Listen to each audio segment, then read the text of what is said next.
us off, it's Sly Stallone's ex, Brigitte Nielsen's unlikely bonding with Bez from the Happy Mondays. Now there was a time when they used to say that behind every great man there had to be a playwoman. And you know that is true.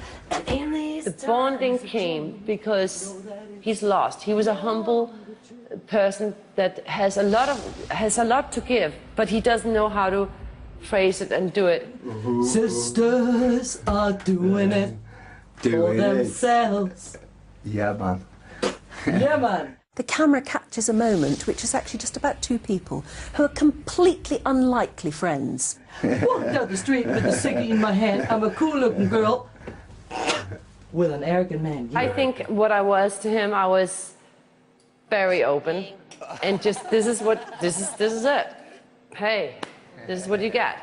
And with time, I ended up really respecting him, and I'm very happy he won.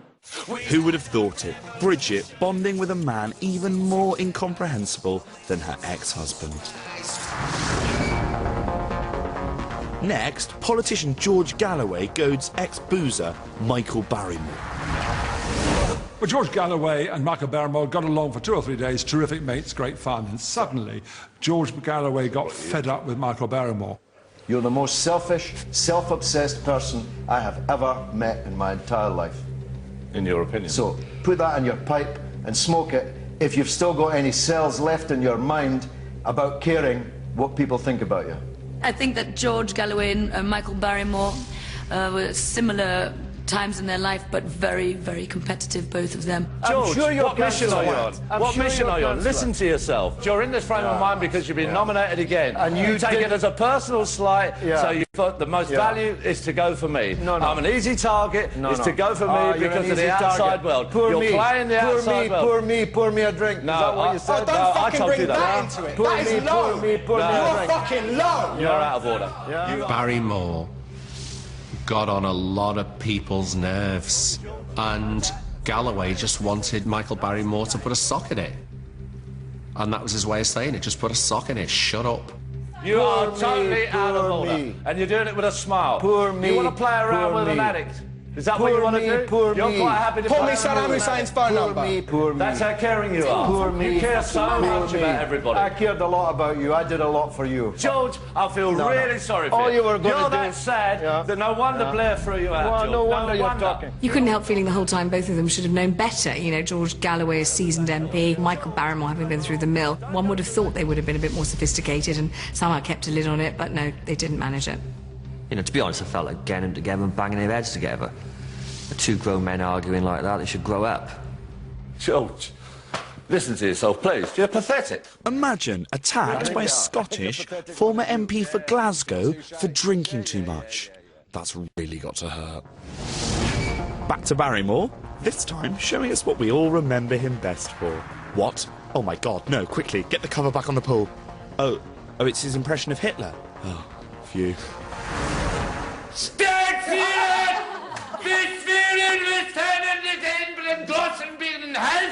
Doing an impersonation of a bloke who was responsible for one of the worst Holocausts in history.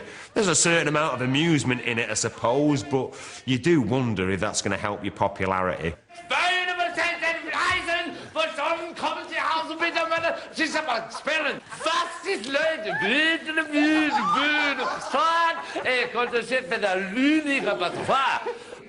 I look at the Michael Barrymore Hitler impression now and I find it very funny. And I don't know whether to be ashamed of that. And I think that's trouble. That's the world we live in nowadays. Michael Barrymore thought one of his stand-up acts would work on Big Brother. It didn't. And I think he's paying the price now. When did you last see Michael Barrymore on your screen? Old school entertainers, what can you do with them? You know, they're going to dress up as Hitler and start, like, goose-stepping around, aren't they? That's what they do. I'll probably get penalised for that now.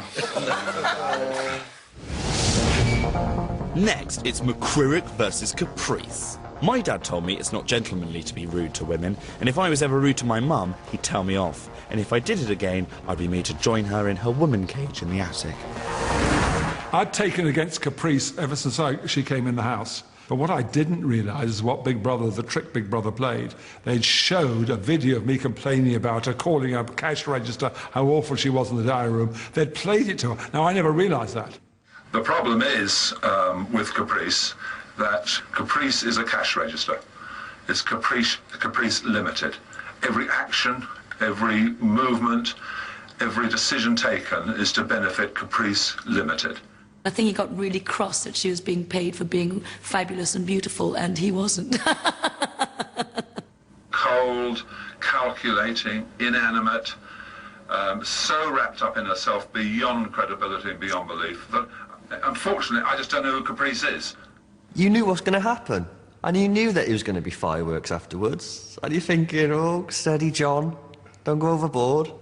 John, I want to ask you a question, yes, since please. you might be leaving tonight. I will be, yes, go on. Okay, well, a few of the times you've brought up the fact that, you know, what I've achieved in my life. Yes. Why do you think it's such a horrible thing? Why do you keep putting me down for it? I put you down because I think you've now become totally obsessed with money and cash. You have known me for 1 week. Right. How could you, just like the second day you got here, you were insulting us and putting us down like you've known us for 20 years. How dare you say that? How dare you say that?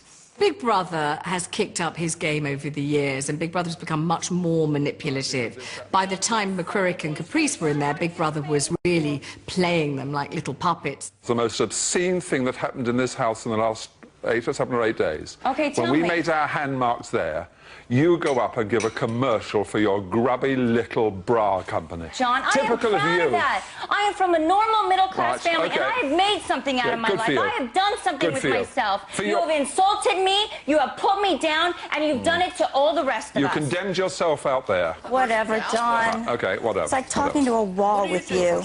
Whatever. She's been on a few programmes criticising me, which I think is absolutely outrageous. So I certainly haven't talked to her, and I think if she came and talked to me, it would be very, very unpleasant words. You heard, dear, what I really thought about you, and I still do. At 16 from CBB6, a moment when Big Brother really turned up the heat. One of the challenges that we had to do to win a party was to eat chilies. So the more chilies that you ate, the more party stuff you got.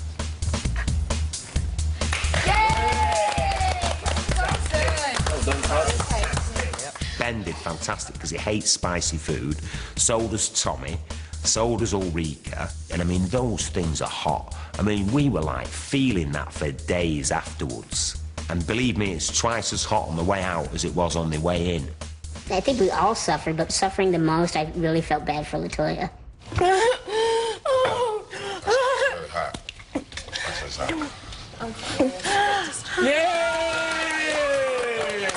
She had to go to the bathroom and was in there for a while just to, you know, I don't know what she did, but, you know, so I felt, you know, bad for her.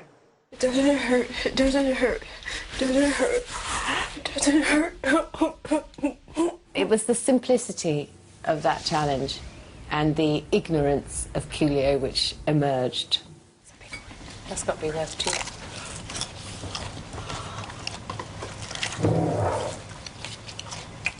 Oh my God.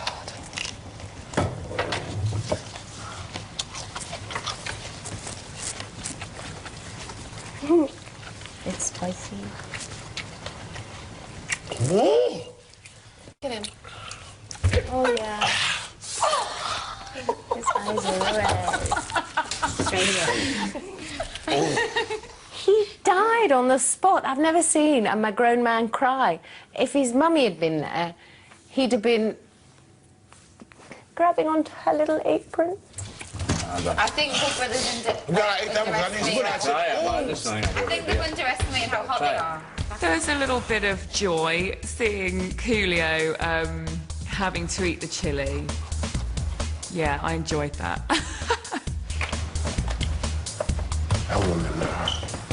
Yay!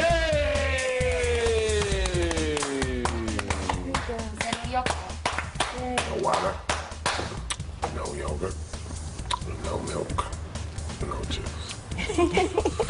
Of course, that's why you did that. If you ask me, the biggest loser in that task was the poor runner who had to clean the loos out afterwards. Yuck. Sorry. Still to come, a 70s legend gets caught short. I need some more underpants, big brother.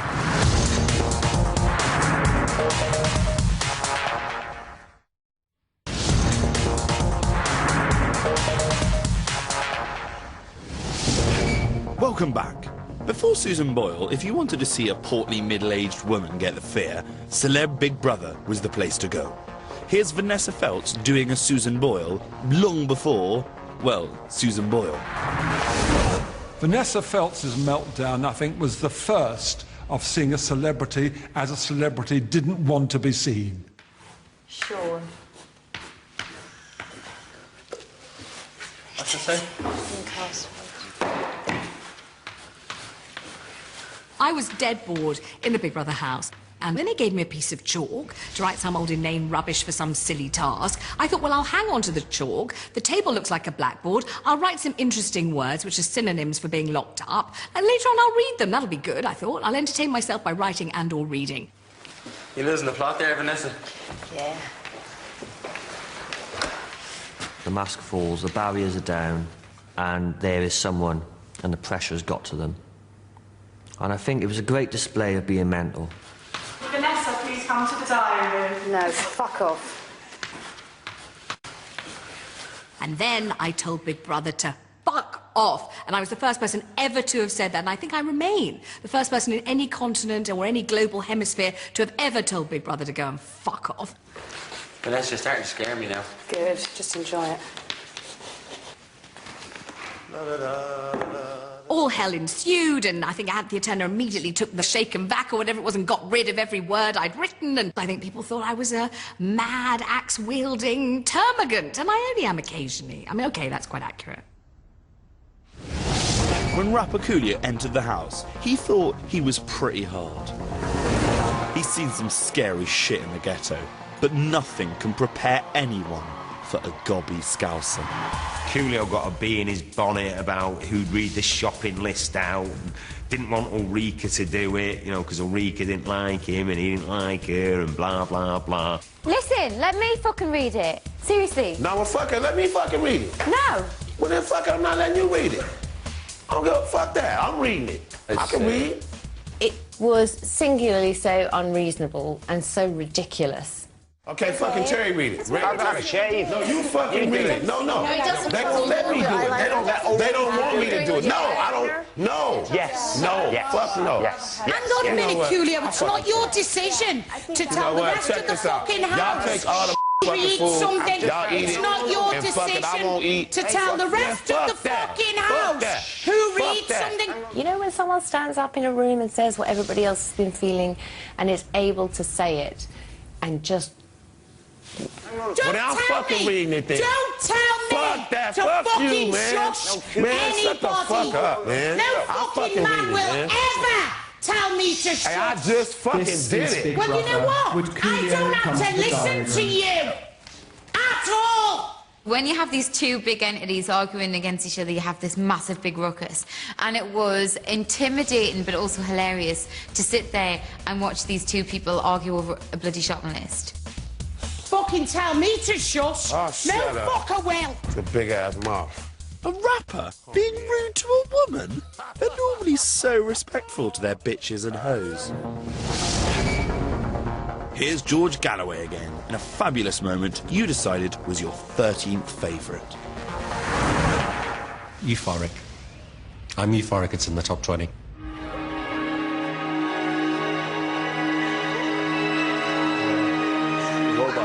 Robot. Oh, shit. They were trying to beckon a small dog or something towards them in a robotic dancing style. This is one of the craziest things I've ever seen in my life.